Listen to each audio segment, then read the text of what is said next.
Ka'bah adalah bangunan yang tidak asing lagi bagi kaum muslimin, yang merupakan kiblat bagi umat Islam dan pusat dari Masjidil Haram. Ka'bah memiliki kemuliaan tersendiri di hati umat Islam karena Allah Subhanahu wa taala menjadikannya sebagai simbol tauhid dan ibadah. Allah Subhanahu wa taala berfirman, Ja'alallahu al-Ka'bata al-Baita al-Harama qiyaman lin-nas. Inna awwala baitin wudi'a lin-nasi lalladzi bi Bakkata mubarakan wa hudan lil-alamin. bagaimanakah sejarah berdirinya bangunan yang Allah muliakan ini? Mari kita simak penjelasan dari para ulama berikut ini. Siapakah yang membangun Ka'bah pertama kali? Terdapat beberapa pendapat di kalangan para ulama tentang siapakah yang membangun Ka'bah pertama kali sebelum ia ada di muka bumi. Pendapat pertama, Ka'bah dibangun oleh para malaikat. Pendapat ini disampaikan oleh Al-Azraqi dalam sebuah athar yang marfu yang dinisbatkan kepada Ali bin Husain berkaitan dengan seseorang yang bertanya tentang tawaf dan bagaimana keadaan Hajar Aswad dahulu. Maka Ali bin Husain pun meriwayatkan apa yang terjadi tatkala Allah Subhanahu wa taala berfirman kepada para malaikat. وَإِذْ قَالَ رَبُّكَ لِلْمَلَائِكَةِ إِنِّي جَاعِلٌ فِي الْأَرْضِ خَلِيفَةً قَالُوا أَتَجْعَلُ فِيهَا مَن يُفْسِدُ فِيهَا وَيَسْفِكُ الدِّمَاءَ وَنَحْنُ نُسَبِّحُ بِحَمْدِكَ وَنُقَدِّسُ لَكَ. Karena pertanyaan para malaikat ini, mereka berpikir bahwa Allah Subhanahu wa taala marah karena perkataan. Jadi, mereka meminta perlindungan di bawah arsy, memohon dan menangis karena takut akan kemarahan Allah. Mereka pun mengelilingi arsy, maka turunlah rahmat Allah. Allah pun meletakkan Al-Baitud Darar di bawah arsy-Nya. Itulah yang disebut Al-Baitul Ma'mur. Kemudian, Allah memerintahkan mereka untuk membangun yang semisalnya di muka bumi dan memerintahkan seluruh makhluknya untuk bertawaf di rumah Allah tersebut. Pendapat kedua, Ka'bah dibangun oleh Nabi Adam dan Nabi Ibrahim alaihissalam. Disebutkan bahwa Nabi pertama yang membangun Ka'bah adalah Nabi Adam alaihissalam sebelum tersebarnya anak keturunan beliau di muka bumi. Beberapa ulama juga menyebutkan bahwa beliau adalah orang pertama yang mendirikan Masjidil Aqsa. Pendapat lain mengatakan bahwa Nabi Ibrahimlah yang pertama kali membangun Ka'bah. Kedua pendapat ini kemudian digabungkan dan dijelaskan bahwa Nabi Ibrahim meninggikan pondasi Ka'bah yang sudah ada sebelumnya, yang sudah selesai pengerjaannya oleh Nabi Adam. Meninggikan pondasi bisa diartikan juga dengan membangun. Maka Nabi Ibrahimlah yang membangun Ka'bah dengan bantuan anak beliau yaitu Nabi Ismail. Sejarah renovasi Ka'bah. Sebagaimana bangunan pada umumnya yang dapat mengalami kerusakan, demikian juga dengan Ka'bah Musyarrafah. Sejarah mencatat bahwa Ka'bah mengalami berbagai jenis kerusakan dari masa ke masa yang mengharuskan dilakukannya renovasi, baik disebabkan oleh bencana alam maupun selainnya.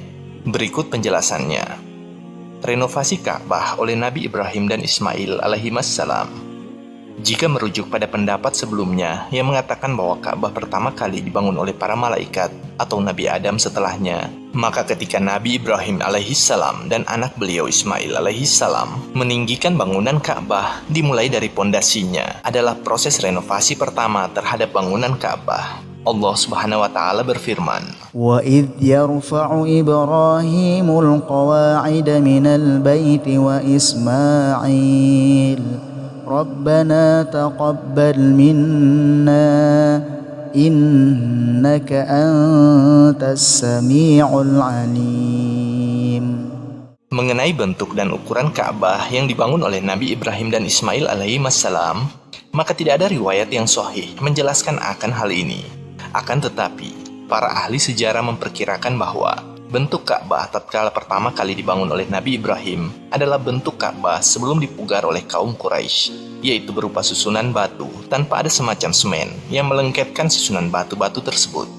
Al-Hijr masuk ke dalam bangunan Ka'bah. Ka'bah tersebut tidak memiliki atap, dan pintu Ka'bah ada dua, yaitu pintu masuk dan pintu keluar.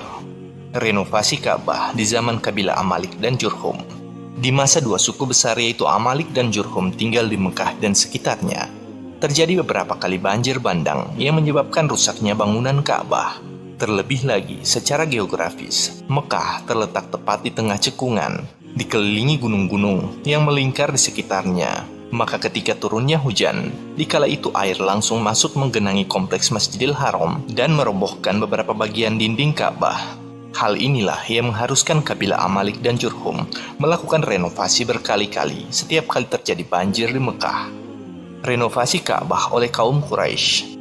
Setelah berlalu masa yang panjang, bangunan Ka'bah masih sebagaimana bangunan di zaman Nabi Ibrahim, tersusun dengan batu-batu saja tanpa ada semen atau sejenisnya yang berfungsi untuk melekatkan batu-batu tersebut.